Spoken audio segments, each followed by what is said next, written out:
Students, कैसे हैं आप सब लोग। आई होप आप सब बढ़िया होंगे और आपकी जो एग्ज़ाम थी वो भी बेस्ट रही होगी। हमारा क्लास 5th इन्वायरमेंट का जो थर्ड यूनिट 3 है, डेवलपमेंटल जर्नी ऑफ सीड, उसके बारे में हमने लास्ट लेक्चर में थोड़ी चर्चा की थी। वो मैं आपको समझा देता हूँ। जो थर्ड यूनिट है वो सीड के बारे में, जो बीज होते हैं उनके बारे में। उसमें क्या हमने लास्ट लेक्चर में देखा था कि जो डिफरेंट टाइप के हमने जो सीड हैं उनको कलेक्ट करने वाली एक्टिविटी देखी थी। उसके बाद जो सीड के इक्वल होल होते हैं, मतलब कि उनके सेम पार्ट्स, सेम भाग होते हैं, उसके बारे में देखा था। और उनके एग्जांपल जैसे ग्रीन ग्रैम हो गया, pigeons peas, Bengal gram peas, उन सब के बारे में हमने स्टडी की। उसके बाद हमने क्या किया कि वो पत्थर से किन किन हमने जो सीड है उनको तोड़ा, तो कोई पाउडर फॉर्म में आ गया, कोई ऑयल फॉर्म में आ गया। जो पाउडर फॉर्म में आए थे उनमें व्हीट मेज देखे थे। फिर ऑयल फॉर्म में जो आ गए थे उसमें हमने कैस्टर, ग्राउंड नट, मस्टर्ड के बारे में हमने स्टडी की थी। फिर मैंने जो वर्कबुक के सारे क्वेश्चन भेजे थे वो भी आपने किए होंगे। फिर क्रियल्स जो अनाज होते हैं वो, फिर पल्सिस जो कठोर होते हैं वो, फिर ऑयल सीड, उन सब के बारे में हमने स्टडी की थी। अब नेक्स्ट हमारा जो टॉपिक है मोनोकोट और मोनोकोट और डायकोट एंड मोनोकोट। अब इसमें क्या है, seed which can be split into two equal holes are known as dicot seeds. अब जो डायकोट सीड है, डाय का मतलब दो, जो डिफरेंट मतलब कि जो दो पार्ट्स में इनके जो स्प्लिट, मतलब कि उनको तोड़ते हैं या फिर उनको विभाजित करते हैं उनको बीज को, तो सेम दो पार्ट्स में इक्वल उनके होल हो जाते हैं, मतलब कि सेम उनके दो इक्वल होल हो जाते हैं, उनके बीच के दो भाग, तो उनको हम डायकोट सीड्स कहते हैं। उसके बारे में आपको थोड़ा मैं फोटो दिखाता हूँ।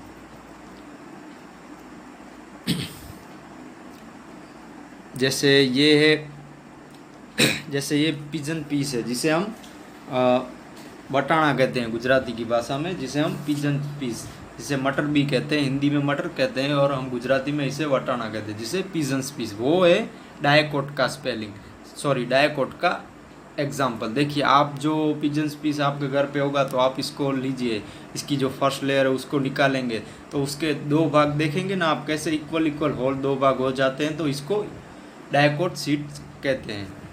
ठीक है।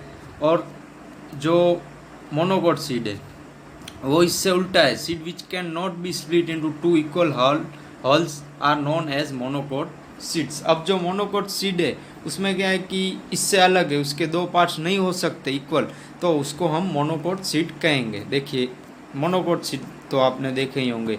जैसे जैसे वीट हो गए, तो वीट के कैसे हम दो पार्ट्स नहीं कर सकते। उसके बाद जो ये है मस्टर्ड है, उसके भी हम दो पार्ट्स नहीं कर सकते। इसी तरह दूसरे भी ऐसे एग्जाम्पल है, जैसे ये मेज़ हो गया, ये सब जो हैं मोनोकोट के एग्जाम्पल है। ठीक है चिल्ड्रंस, अब आगे देखते हैं। अब जो ये जो पार्ट, मतलब कि ये जो क्वेश्चन है वो आपकी वर्कबुक में भी है और टेक्स्ट बुक में, इसलिए हम डायरेक्ट वर्कबुक में ही करेंगे। ठीक है। Classify the given seed in monocot seed and dicot seed. अब जो यहाँ पे डिफरेंट एग्जाम्पल दिए गए हैं सीड्स के, जिसमें हमको मोनोकोट सीड के बारे में उनको अलग करना है और जो डायकोट है उनको डायकोट की लिस्ट में रखना है। ठीक है। अब जो फर्स्ट है मोनोकोट सीड में, जो टेम्ब्रेन सीड है, टेम्ब्रेन सीड जो जिसे हम इमली कहते हैं, टेम्ब्रेन सीड जिसे आमली कहते हैं और इमली कहते हैं, वो इमली का बीज, तो वो कहाँ आएगा, वो डायकोट सीड में आएगा। टेम्ब्रेन सीड का मैंने यहाँ पे फोटो भी डाला है, वो हम देख लेते हैं। देखिए, ये जो है टेम्ब्रेन सीड, ये इमली होती है ऐसी होती है, और उसके जो सीड होते हैं, देखिए इनके हम दो पार्ट्स कर सकते हैं, इसलिए ये आएगा डायकोट में। ठीक है। अब जो सेकंड है वीट, जिसे हम गेहूं कहते हैं, वो आएगा मोनोकोट में। गेहूं की हम फोटो देख लेते हैं। जो गेहूं है जिसे हम वीट कहते हैं, देखिए ये है वीट, गेहूं, वो आएगा मोनोकोट में, जिसके दो पार्ट्स नहीं हो सकते। उसके बाद है पिजन पीस, जो आएगा डायकोट सीड में। देखिए, डायकोट सीड में पिजन्स पीस जिसे हम मटर कहते हैं, गुजराती की भाषा में वटाना कहते हैं, पिजन्स पीस। देखिए, यहाँ पे मैंने फ़ोटो भी लगाई हुई है, ये पिजन्स पीस की फ़ोटो है, जिसे हम दो पार्ट्स करेंगे तो इनके इक्वल भाग हो जाएंगे, इसलिए हम इसको डायकोट सीड कहेंगे। ठीक है।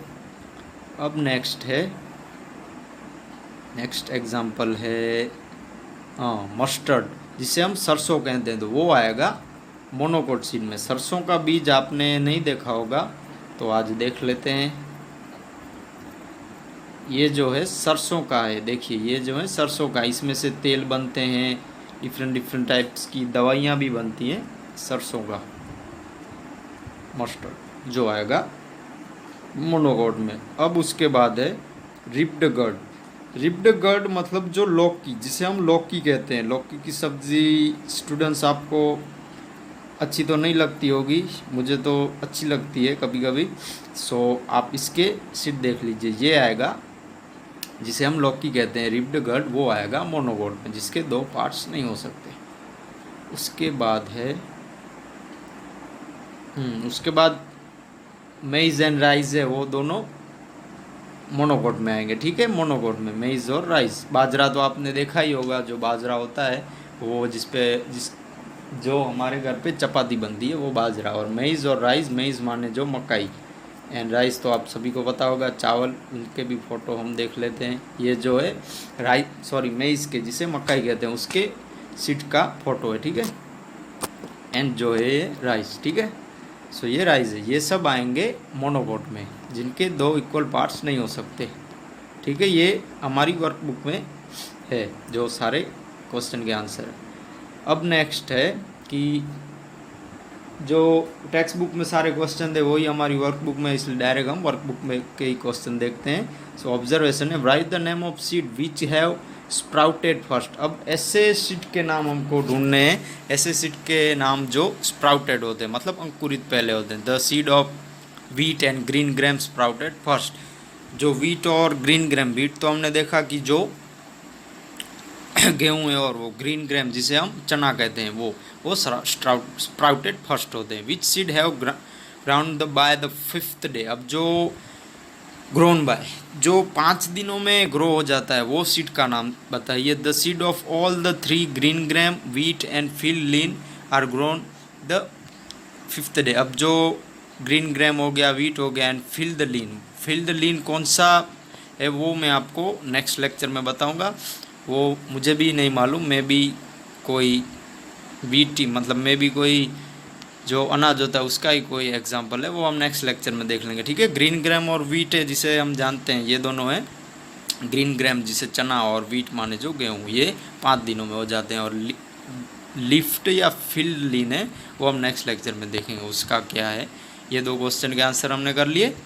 अब नेक्स्ट है, which seed has grown the tallest. अब जो ऐसा कौन सा सीड है वो टॉलेस्ट होता है ग्रोन में, मतलब ग्रो अप में वो उसकी ऊंचाई बहुत होती है। The seed of green gram has grown the tallest. अब जो ग्रीन ग्रैम का सीड होता है वो बहुत ही लंबा, मतलब ऊंचाई में उसका लंबा होता है, वो है green gram. Which seed were the first to sprout bearing 2 leaves. The seed of wheat and green gram were the first of sprouted bring 2 leaves. अब जो लीव्स के बीच में जो बीज होते हैं वो जल्दी निकलते हैं, वो है ग्रीन ग्रैम और व्हीट। आपने देखा ही होगा जो जो पत्ते होते हैं उनके बीच में कभी कभी आपने देखे होंगे, तो उसके एग्जांपल हैं व्हीट और ग्रीन ग्रैम। अब नेक्स्ट है कि draw the picture of germinating seed of and fill colour in them. जिसमें जो बीज की जो अवस्था होती है कि वो कैसे छोटा होता है, उसके बाद उसमें लेयर आ गई है, फिर देखिए सीड कोट आ गया, कोटलीडियन, ये सब जो है फॉलिएज लीव्स, ये सब थोड़े हाई लेवल की स्टडी के मैंने फ़ोटो लिए हैं, बट आपको ये सिर्फ इतना ही लिखना है। ठीक है, आपको जो फ़ोटो में कितनी है 1 2 3 4 5, तो आपको यहाँ से सेकंड 1 2 3 4 एंड 5, यहाँ से ही आपको ये जो सेकंड है वहाँ से ही आपको ड्रॉ अप देखनी है। ठीक है, और आपकी वर्कबुक में भी आपको सेकंड से ही पेंटिंग करनी है, मतलब ड्रॉ अप करना है। ठीक है, आपकी जो टेक्स्ट बुक है 26 पेज नंबर पर भी इसकी फ़ोटो दी गई है, तो वो भी आप ड्रॉ कर सकते हैं। और ये जो हमने देखी है वो भी देखिए, फर्स्ट इसकी ऐसी अवस्था होती है, उसके बाद इस पर एक लेयर आ जाती है जिसे एम्ब्रॉय किया जाता है, उसके बाद एक उस पर कोट आ जाता है, मतलब उस पर कोट जैसी लेयर आ जाती है, उसको सीड कोट कहते हैं। उसके बाद कोटिलीडोन थोड़ी कट कट हो जाती है और उसके बाद उसके लीव्स आ जाते हैं, फोलिएट लीव्स। ये उसकी पूरी अवस्था है। ये थोड़ा मैंने 10th 11th क्लास की जो बायोलॉजी की जो बुक्स होती है उसमें से फ़ोटो ली है। सो आप सिर्फ ये समझने के लिए समझ लीजिए, और ये आपकी जो वर्कबुक है उसमें आपको जब ड्रॉप करने को मिले तो ये आप कर लीजिएगा, ठीक है। यहाँ से सेकंड से आप ये ड्रॉ करना, तो 5 इसमें आ जाएंगी, 1 2 3 4 5। अब नेक्स्ट क्वेश्चन है, think about the following situation and answer. अब ये जो वर्कबुक का क्वेश्चन है उनके हम आंसर देखेंगे, ठीक है। What if a mango fruit grows on climber of a bottle gourd? If mango start growing on a climber of bottle gourd, people will not plant mango trees. Instead, they will start growing bottle gourd climbers. This will be a lot of mangoes, and we will not have to climb on mango tree to get mangoes. अब इसमें क्या है कि जो mango की आपने खेती देखी होगी या मैंगो का आपने ट्री देखा होगा, तो जो मैंगो का ट्री होता है तो उसमें जो मैंगो होते हैं, जो आम होता है, आम जो फल, वो कहाँ पे होता है, वो थोड़ा ऊपर होता है, ठीक है।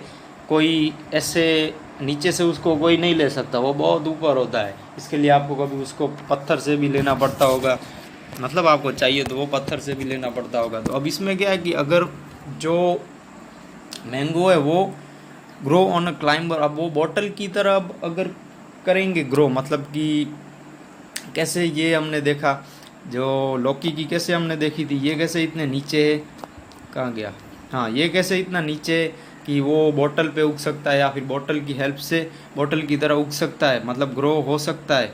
तो मैंगो की सिचुएशन क्या होगी, अगर ऐसे मैंगो आपको मिलेगा आसानी से, तो सारे जो, अगर इतनी आसानी से मैंगो हमको मिलेगा बॉटल की तरह, मतलब कि कैसे ये लौकी की हमने कैसे देखी, आराम से हम उसको ले सकते हैं, तो सारे पीपल ऐसे ही खेती करेंगे।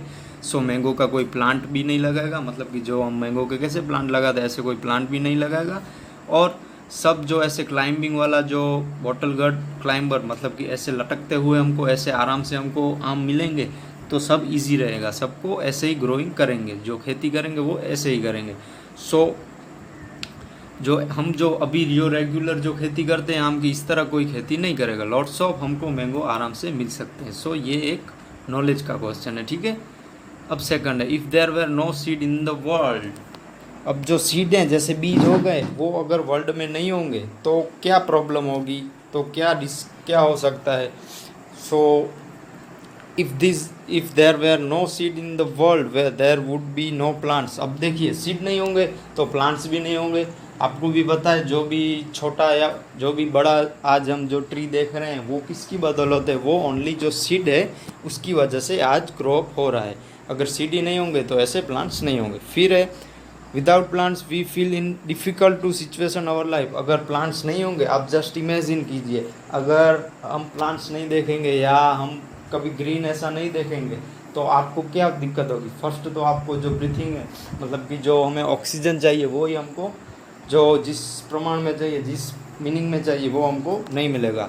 आपने कभी नोटिस किया होगा, कभी आप पेड़ के पास, ट्री के पास खड़े रहेंगे तो आपको एक अलग ही फीलिंग्स होगी, मतलब एक अलग ही आपका मूड कभी फ्रेश हो जाएगा। देखिए, कभी भी आपकी एग्ज़ाम हो या फिर आपको ऐसा स्ट्रेस हो, तो आप आपके घर के आसपास गार्डन हो या आपका फार्म हो, तो आप उसमें टहलिए, तो आपका जो मूड है वो फ्रेश हो जाएगा। क्यों? क्योंकि ये जो ट्रीज़ होते हैं उनमें एक बहुत ही पॉजिटिव एनर्जी होती है। विदाउट प्लांट हम कुछ भी, बहुत ही डिफ़िकल्ट सिचुएशन होगी। Humans need oxygen to survive and hence we will also become exist. अब देखिए कि जो हम ह्यूमन बीइंग है, जो हम मनुष्य हैं, हमको सांस लेने के लिए, ब्रीथिंग के लिए हमको ऑक्सीजन चाहिए। आपको पता होगा, मैं भी नहीं पता तो आज जान लीजिए, जो हम सांस लेते हैं तो हम फर्स्ट क्या करते हैं, हम ऐसे सांस ली तो हम ऑक्सीजन ले रहे हैं। जो ऑक्सीजन हमको कौन देता है, ऑक्सीजन हमको जो ट्री है, प्लांट्स हैं, वो देते हैं। अगर वो हमको नहीं मिलेगा तो हमारी डेथ हो जाएगी, ठीक है। इसलिए हम ह्यूमंस बीइंग को जो ऑक्सीजन है वो जो प्लांट्स में से मिलता है वो हमारे लिए बहुत ही इम्पोर्टेंट है। इसकी वजह से हम अलाइव हैं, मतलब जी रहे हैं। सो अब नेक्स्ट क्वेश्चन, ये जो क्वेश्चन है, आज हमने ये जो क्वेश्चन देखे, ठीक है, ये जो हमने क्वेश्चन देख लिए। हाँ, फर्स्ट ये क्वेश्चन जो मोनोकोट सीट डायकोट सीट का जो हमने फर्स्ट ये जो टेबल देखा वो आपको लिखना है। आप आज का होमवर्क आपका ये है, आप आपकी वर्कबुक में ही लिख दीजिएगा, ठीक है। जिसके पास वर्कबुक हो वो लिख दीजिए। फर्स्ट ये आपको लिखना है। उसके बाद ये जो 4 क्वेश्चन है वो आपको लिखने हैं 2 2 2 4, ठीक है। 1 2 3 4 ये आपको आपकी वर्कबुक में लिखने हैं। उसके बाद यहाँ पे ये जो मतलब यहाँ पे जो ड्राइंग करनी है वो भी आप ड्रॉप कर लीजिए। एंड ये 2 क्वेश्चन है वो आपको आपकी वर्कबुक में लिखना है, ठीक है। ये जो मैंने क्वेश्चन बताए 2 ये, एक ये पेंट वाला और 4 ये, और एक मोनोकोट डायकोट का जो टेबल वो आपको आपकी वर्कबुक में आज वेडनेसडे को लिखना है और मेरे व्हाट्सएप नंबर पे सेंड करना है, ठीक है। अब हम आगे देखते हैं। ये जो एग्जांपल हमने फर्स्ट देख लिए थे, ये लौकी का सीड है। अब एक्टिविटी है, keep the seed of wheat and cotton together in peace of paper. अब एक पीस ऑफ पेपर लीजिए, उसमें ये अब जब आप स्कूल में आओगे तब ये एक्टिविटीज़ हम करेंगे, जिसमें कॉटन, एक पेपर में आपको कॉटन लेना है और उसमें सीड मतलब कि व्हीट का सीड रख देना है। Show them in a pot और flower bed, observe them for 10 day. अब इनको जो पॉट होता है जो जिसे में हम पौधे रखते हैं उसमें आप रख दीजिए और इसको 10 दिन के लिए ऑब्जर्व कीजिए। इससे क्या होगा कि एक प्लांट मतलब कि एक पौधा बन जाएगा। अब है ये जो क्वेश्चन है वो आपकी वर्कबुक में आप सैटरडे या संडे तक लिख दीजिएगा, ठीक है। ये जो क्वेश्चन अब हम देखेंगे वो जो 3rd यूनिट के ही हैं। Answer the following question, what are pulses seed having broken into 2 holes but leaving on no oily marks on a paper during rubbing are called pulses। अब जो पल्सीज है वो क्या है, जो सीड को हम ब्रोक करते हैं और उनके जो ऑयल नहीं निकलता उनमें से, मतलब आपने सीड को लिया उसमें से आपने उसको तोड़ा पत्थर से या फिर थोड़ा ऐसे तोड़ा, उसको कट किया तो उसमें ऑयल नहीं निकलेगा, तो वो है पल्सीज पेपर पे। What are cereals, the seed which turn in to broken piece of powder are called cereal. अब जो सीड है जिसको हम क्रिल्स कहते हैं, अब उनको तोड़ेंगे तो उसमें पाउडर मिलेगा या छोटे छोटे ऐसे पीसीस मिलेंगे तो उसको क्रियल कहते हैं। व्हाट आर ऑयल सीड, ये सब तो आपको पता है कि the seed releasing oil will breaking in to pieces of making paste और powder are as known as oil seeds. अब जो ऑयल जिसमें से निकलता है तो वो सीड है oil seed. What is dicot seed, what is dicot seed, what is monocot seed. ये हमने देखा कि जो a seed that break into 2 equal holes is called dicot seed. जो 2 भाग में जो 2 हिस्सों में कन्वर्ट हो जाते हैं जिनके सीड, उनको हम डायकोट सीड कहते हैं। और उससे उल्टा है ये, ठीक है, जिसके 2 पार्ट्स नहीं होते उसको मोनोकोट सीड। एंड 6 और 7 भी है, 8 6 to 8। How many types of seed are there, which are they, there are 2 types of seed, monocot seed and dicot seed. Seed के कौन से प्रकार होते हैं, monocot seed, dicot seed, 2 type के seed. Which factor are necessary for a seed to germinate. अब जो seed है उसके ग्रोथ के लिए क्या क्या इंपॉर्टेंस है, एयर, वाटर एंड हीट, वो सब उसकी इंपॉर्टेंस है। Which type of seed breaks into 2 equal hole. अब जो ऐसा कौन सा सीड है जो 2 भाग में 2 हिस्सों में कन्वर्ट हो जाए, डायकोट सीड है, वो हमने देखा, ठीक है। ये सारे क्वेश्चन हमने देख लिए। अब जो हमने एग्ज़ाम ली थी वो इसके ही मुताबिक थे सारे question. How much have you learn, first हमने जो देखा, what will do you maintain the garden of your school. अब ये जो है कि अगर आपकी स्कूल में गार्डन है तो वो उसके मेंटेन के लिए आप क्या क्या करोगे, उसके मेंटेन के लिए आप पानी दोगे, उसकी देखभाल करोगे, उसकी आप चाणनी करोगे, सब उसको प्रोटेक्शन दोगे। फिर एक्टिविटी है, ये सब हमने fetch a bucket filled with water, observe water, then all the student wash their hand in bucket, observe the water again। इसमें ये बकेट में हमको पानी भरना है और उसको सारे हैंड वॉश मतलब उसमें ही सारे हाथ धोने, हैंड साफ करने उसमें ही। Discuss the following question, how was the water in bucket earlier. अब ये जो एक्टिविटी है उसके आधार पे सारे क्वेश्चन है, ठीक है। फिर है why should we wash our hand before taking meal. अब जो हम भोजन खाते हैं उससे पहले हमको हाथ क्यों धोना चाहिए, क्योंकि हमको सारी कोई प्रॉब्लम ना हो या फिर हमारे कोई हमको जम्स वगैरह की प्रॉब्लम ना हो। Making dustbin, use waste material, ये सब जो है वो हमारे 1 to 3rd यूनिट के ये जो क्वेश्चन है उन सभी के ही बारे में है, ठीक है। Have you learn how much have you learn one. अब जो हमने जो एग्ज़ाम ली थी इनके ही मुताबिक थी, और ये जो 1 2 3 चैप्टर थे हमारे उसके ही सारे क्वेश्चन के आधार पे हैं, ठीक है। एक्टिविटीज़ ये सब हैं। सीट के चार्ट हैं वो भी हम एक एक्टिविटी करेंगे। यहाँ पे write name of seat on chart, ये जो एक्टिविटी है वो हम नेक्स्ट कोई लेक्चर में करेंगे, ठीक है। सीट वाले चार्ट वाली एक्टिविटीज़ हम ज़रूर करेंगे, डायकॉट सीट ये सब के बारे में। What observation have you made in chapter 1 2 3, what classification have you made in chapters 1 2 3, ये सब ऑब्जर्वेशन के बारे में कि आपने क्या क्या सीखा, क्या प्रॉब्लम हुई आपको, ये सब, ठीक है। अब जो हमने थर्ड यूनिट आज कंप्लीट कर लिया है, थर्ड यूनिट के जो वर्कबुक के छोटे क्वेश्चन हैं स्टार्टिंग के ही जो हैं वो हम नेक्स्ट लेक्चर में देख लेंगे, ठीक है। बहुत सारे नहीं हैं, 5 5 10 और 15 ऐसे छोटे क्वेश्चन हैं, वो हम नेक्स्ट लेक्चर में देखेंगे वर्कबुक के, और न्यू चैप्टर भी उसी लेक्चर में हम स्टार्ट करेंगे। सो अब जो है जो फर्स्ट यूनिट है उसमें मुझे जो मालूम है कि बाकी रह गया है उसके बारे में आज मैं आपको उसके आंसर बता देता हूँ, वो आप आपकी वर्कबुक में लिख दीजिएगा, ठीक है। वो आप सैटरडे या संडे तक लिख दीजिएगा। आज का होमवर्क मैंने आपको समझा दिया है, वही आज का होमवर्क है। हाँ, जहाँ पे आप पेज नंबर 11 देख लीजिएगा आपकी वर्कबुक में, ये फर्स्ट यूनिट का है, वो विल डू दिस वाले में। Which other primary duties should be followed. अब यहाँ पे थोड़े फ़ोटो ब्लर हो गए हैं, मैंने पेंसिल से लिखा था इसलिए थोड़े फ़ोटो में भी वो ब्लर आ गया है, ठीक है। ये जो 9 है इसमें 10 दिए हैं, बट आप 9 लिख सकते हैं, ठीक है। जो हमारी ड्यूटीज़ हैं, अदर प्राइमरी ड्यूटीज़ हैं, never split here and there, we must bath every day, ये सब जो 9 है वो आप आपकी वर्कबुक में लिख दीजिएगा, ठीक है। ये बाकी रह गया है आपका वर्कबुक में। अब उसके बाद है, हाँ उसके बाद क्वेश्चन है, ठीक है। What is good in both pictures, हाँ 13 पेज पे ये 5 क्वेश्चन है। फ़ोटो हमने देखे थे ना, फर्स्ट फ़ोटो की वो आंटीज हैं, वो कचरा, एक आंटी से जो कचरा अच्छी तरह से साफ़ कर रहे हैं, और दूसरे फ़ोटो में दूसरे आंटी हैं वो कचरा फेंक रहे हैं, तो उससे क्या प्रॉब्लम, उससे बीमारी हो रही है। जो आंटी कचरा पेटी में डाल रहे हैं तो उससे उनका जो एनवायरनमेंट है वो क्लीन रहेगा। तो उसके सारे 5 क्वेश्चन के आंसर हैं यहाँ पे, ठीक है।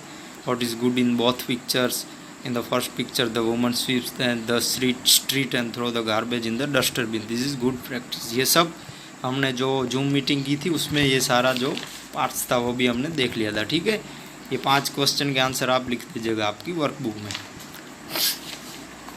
उसके बाद जो सेकंड यूनिट है उसमें थोड़े क्वेश्चन बाकी रह गए ऑल टुगेदर वाले में, कि सब साथ में। हाँ, उसमें जो आर्यन के पास जो हमने देखा था, आर्यन बाहर से आया, फिर उसने सीमेंट पाइप में उसने रहने का बंदोबस्त किया, वो सब जो हमने देखा था। Where would Aryan's first home, cement pipe would be Aryan's first house. ये सब जो क्वेश्चन के आंसर है वो आप आपकी वर्कबुक में लिख दीजिएगा, ठीक है। सैटरडे तक की आप पूरा कर दीजिएगा।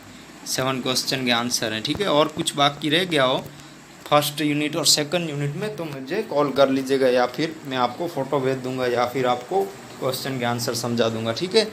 जो मुझे याद थे कि फर्स्ट और सेकंड यूनिट में जो बाकी क्वेश्चन के आंसर रह गए थे वर्कबुक में, वो मैंने आज आपको यहाँ पे दे दिए। इसके अलावा कोई भी बाकी रह गए हो फर्स्ट और सेकंड यूनिट में तो मुझे कॉल कर लेना या फिर मेरा कांटेक्ट कर लेना, ठीक है।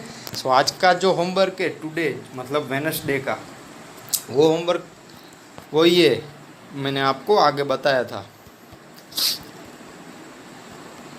फर्स्ट तो हाँ, मोनोकोट डायकोट सीट का ये जो 2 टेबल है वो आपको लिखना है आज वेडनेसडे को, ठीक है। और यहाँ पे जो 4 क्वेश्चन के आंसर हैं वो भी आज लिखने हैं, और ये जो ड्राइंग है वो आप पेंसिल से कीजिएगा, ठीक है। बॉल पेन से नहीं, ओनली पेंसिल से ये ड्राइंग कीजिएगा, और इसके जो नाम है वो आप बॉल पेन से लिख सकते हैं। एंड जो 2 क्वेश्चन ये आज का होमवर्क है, ठीक है। टुडे का होमवर्क यही है। बाकी के ये जो हमने क्वेश्चन के आंसर देखे वर्कबुक में, थर्ड यूनिट के भी हमने थोड़े देखे थे।